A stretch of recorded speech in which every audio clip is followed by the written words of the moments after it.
Okey, pada hari ini kita akan menyambung semula pembelajaran kita berkaitan dengan kriptografi dalam keselamatan data. Okey. Selain daripada kaedah sifar yang kita dah belajar sebelum ini, kita akan ada dua kaedah yang lain, iaitu dinamakan transposition cipher. Di mana ada dua jenis cipher di dalam transposition cipher, iaitu columnar transposition dan juga rail fence cipher. Transposition cipher adalah mengubah kedudukan abjad dalam teks biasa. So, abjad-abjad yang terkandung dalam teks biasa adalah tetap. Ini bermaksud cipher akan melakukan perubahan terhadap kedudukan abjad dalam teks sahaja. Perubahan yang berlaku ini dikenali sebagai pemutaran atau pencampuran, scrambling. Penyulitan dan nyah sulit menggunakan transposition cipher ini memerlukan kunci seperti mana cipher yang kita belajar sebelum ini. So, dalam columnar transposition, dalam contoh 2.3, langkah-langkah penyulitan yang pertama sekali ialah kita kena kenal pasti apakah kunci yang ingin digunakan.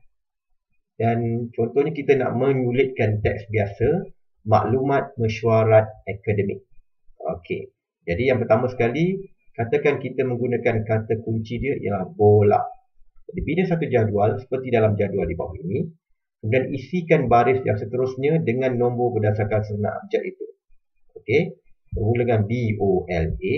Jadi A adalah abjad yang pertama, jadi dalam susunan abjad 1. Kemudian diikuti B 2. Kemudian diikuti dengan L 3 dan yang terakhir ialah O 4. Jadi kita akan dapat 2 4 3 1 di situ.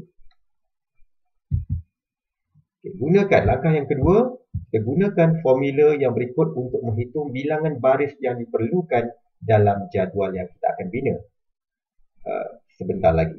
Jadi bilangan baris bersamaan dengan bilangan abjad dalam teks biasa, iaitu abjad ni tadi, maklumat mesyuarat akademik, dibahagikan dengan bilangan abjad dalam kunci, iaitu bola, BOLA, ada 4. Jadi 25 dibahagikan dengan 4 bersamaan dengan 6.25, jadi kita genapkan kepada 7 baris. Jangan kurang, tetapi lebih tak apa. Kembangkan jadual dalam langkah 1 seperti jadual berikut. Kemudian isi semua abjad dalam teks biasa ke dalam petak-petak kosong dari kiri ke kanan baris demi baris. So, bola, BOLA, 2, 4, 3, 1.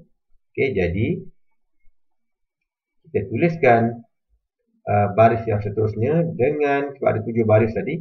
Jadi kita akan isikan MAK LUMAT, maklumat jarak tidak dikira dalam pengisian abjad di dalam kotak ini, mesyuarat akademik. Okey. Dan ada 3 kotak kosong di situ. Petak-petak kosong yang diisi, yang kosong diisi dengan sebarang abjad bagi memenuhi jadual tersebut. Jadi bebas meletakkan apa-apa abjad pada kotak yang kosong, petak yang kosong. Kemudian langkah yang ketiga, teks cipher akan ditulis berdasarkan jadual yang dihasilkan dalam langkah 2. Mulai daripada lajur 1, abjad ditulis dari atas ke bawah. Ini diikuti dengan lajur-lajur yang seterusnya. Okey, contohnya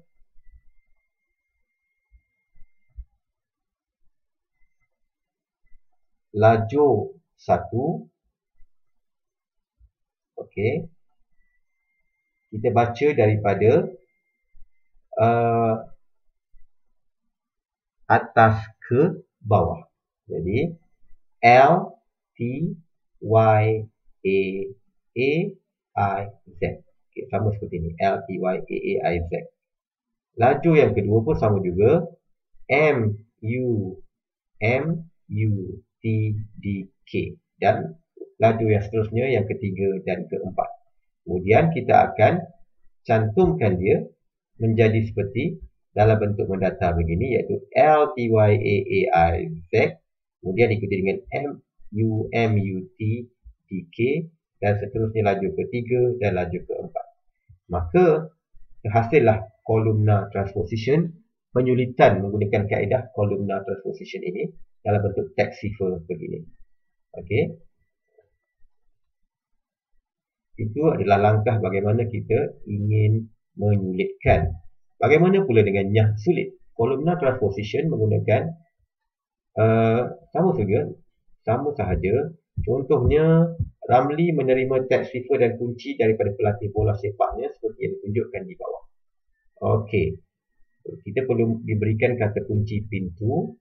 Jadi pertama sekali tuliskan pintu dalam 4 petak, 5 petak, dan kemudian susun mengikut susunan abjad yang biasa. 1 huruf I, 2 N, 3 P, 5 U, T, 4. Okey.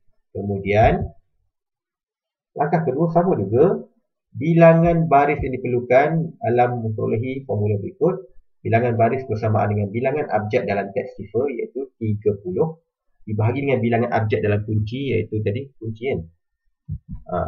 Pintu ada 5, jadi bahagi dengan 5 ada 6 baris. 6 baris begini. Jadi kita terbalikkan sahaja. Okey, kita terbalikkan sahaja. Ini E-I-E-A-L-A.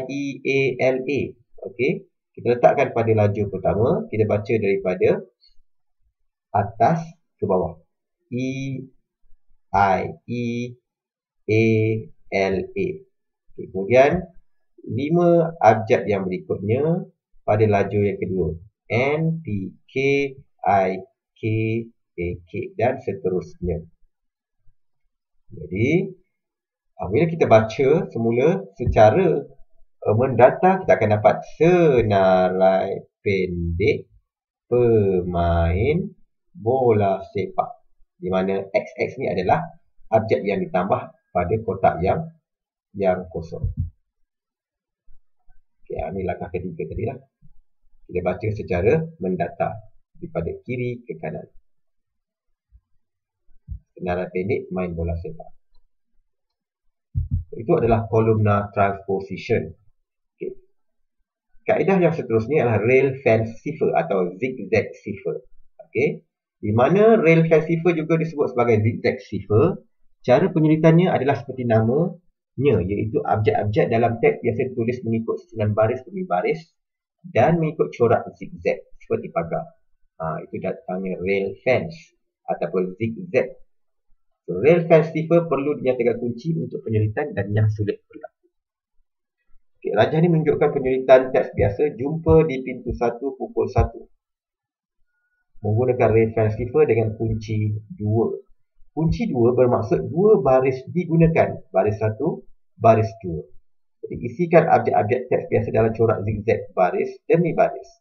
J, U, M, P, A, D, I, P, I, N, P, P-U-K-U-L 1. Jadi, teks tiba dibaca secara melintang mulai pada baris pertama iaitu J-M-A-I-T 1, J-M-A-I-I-T 1, U-U 1, kemudian diikuti dengan baris yang berikutnya U-P-D P-N-U-P-K-L. Jadi, kita telah menyulitkan dia menggunakan kaedah zigzag. Dan apabila kita nyah sulitkan pula, okey, contohnya Rizal telah menerima teks sifar dengan berserta kunci bersamaan dengan 3 daripada seorang rakan. Kaedah yang digunakan adalah rail fence cipher. So, bantu Rizal nyah sulitkan mesej ini. Jadi yang pertama sekali, kuncinya ialah 3. Jadi bermaksud ada 3 baris untuk kotak ini. Okey. Bagi menentukan bilangan lajur pula, hitungkan jumlah abjad yang ada dalam teks tersebut, iaitu ada 18 daripada K sehingga L. Jadi kita ada 18 lajur diperlukan.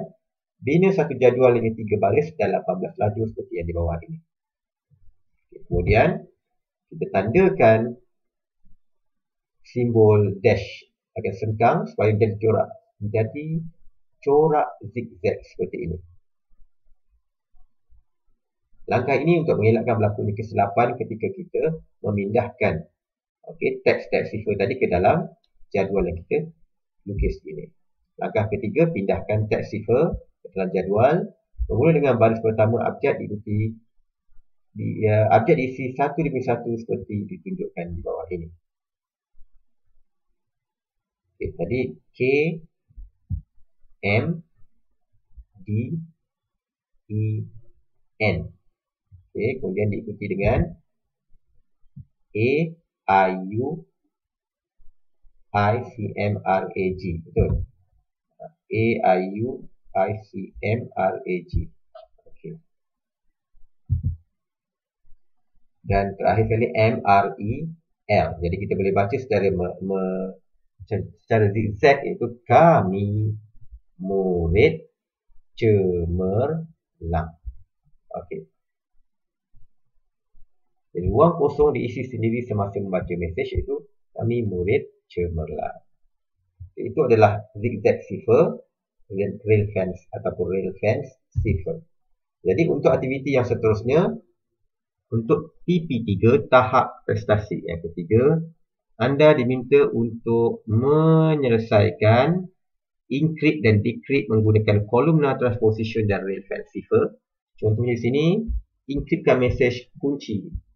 Ini ialah me dan perkataannya ialah hello Melaka. Okey. Kemudian decryptkan mesej ini untuk perkataan ini. Kata kuncinya ialah kuncinya apa? Kunci tidak diberi kat sini. Okey. Mungkin kuncinya adalah me juga. Cuba buat. Okey. Untuk soalan ini, rail fence cipher encryptkan mesej ini kunci dia adalah 4, indahnya lautan Hindi. Dan decryptkan mesej ini, okey, untuk kuncinya juga adalah 4. Okey.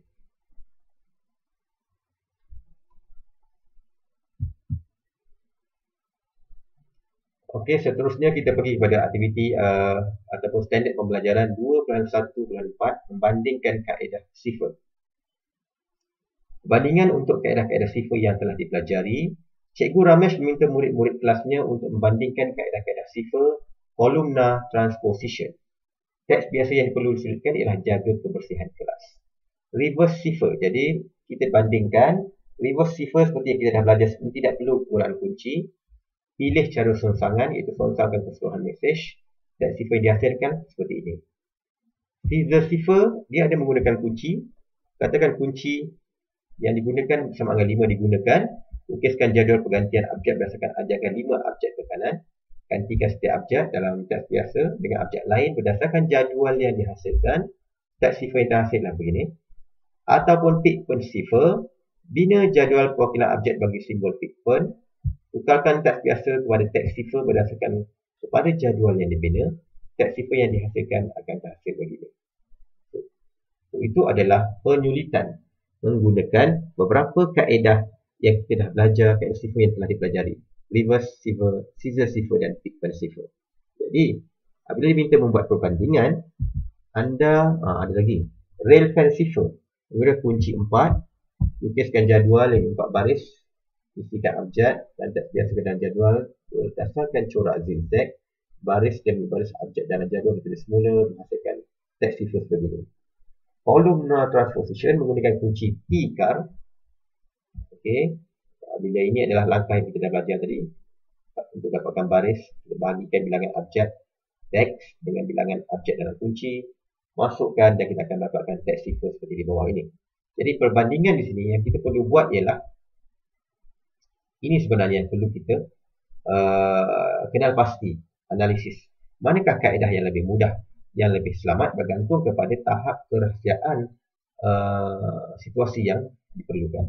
Contohnya tadi, Cikgu Ramesh minta murid kelasnya membandingkan kaedah cipher columnar transposition. Teks biasa yang perlu diselitkanlah jaga kebersihan kelas. Jadi, kita lihat di sini, nyah sulit. Songsangkan abjad dan teks cipher boleh dibaca dari teks cipher. Mudah digunakan. Kelemahannya, tidak menggunakan kunci. Mesej mudah dinyah sulitkan dengan hanya menyongsangkan sahaja. Okey.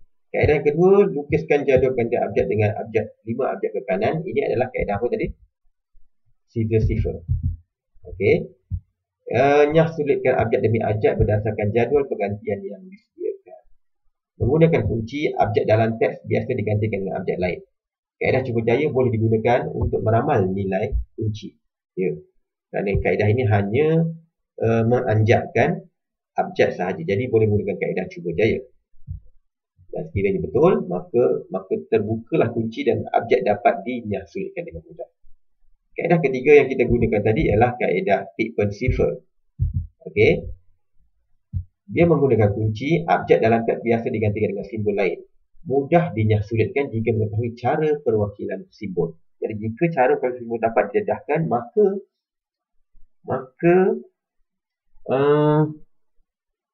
ia dapat dinyahsulitkan dengan mudah untuk menghasilkan bentuk yang sebegini.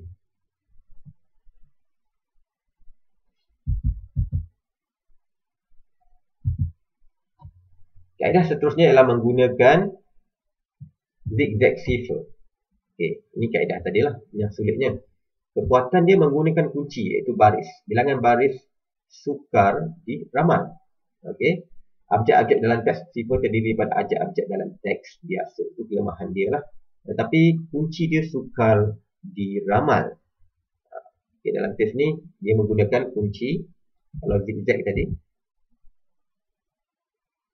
kuncinya adalah 4. Okey, jadi kita susah nak ramalkan kunci dia bagaimana. Seterusnya menggunakan kaedah columnar transposition, di mana menggunakan kata kunci, kuncinya adalah tika.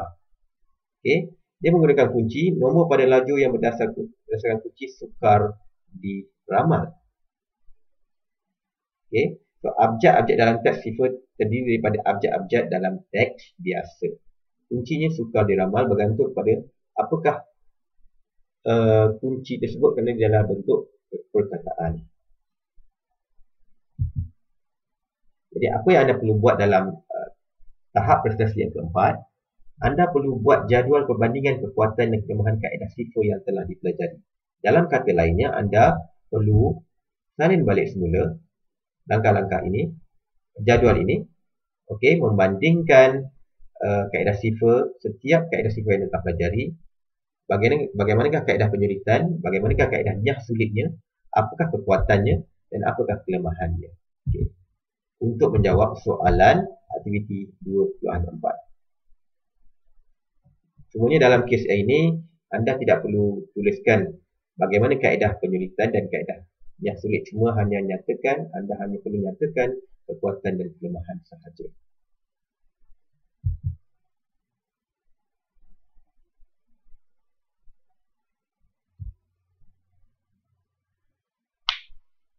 Itu sahaja untuk hari ini. So, anda akan menjawab kedua-dua soalan tadi, iaitu perbandingan dan juga aktiviti 2/3 ini di dalam Google Form lah, seperti biasa. So, anda boleh buka Padlet Asas Sains Komputer seperti yang ada pada pautan yang dikekalkan dalam Telegram. Okay, anda buka kepada tingkatan 3 bab 2 perwakilan data dan anda ambil borang pentaksiran bilik darjah. Okey, pentaksiran bilik darjah. Dan bila anda buka ini,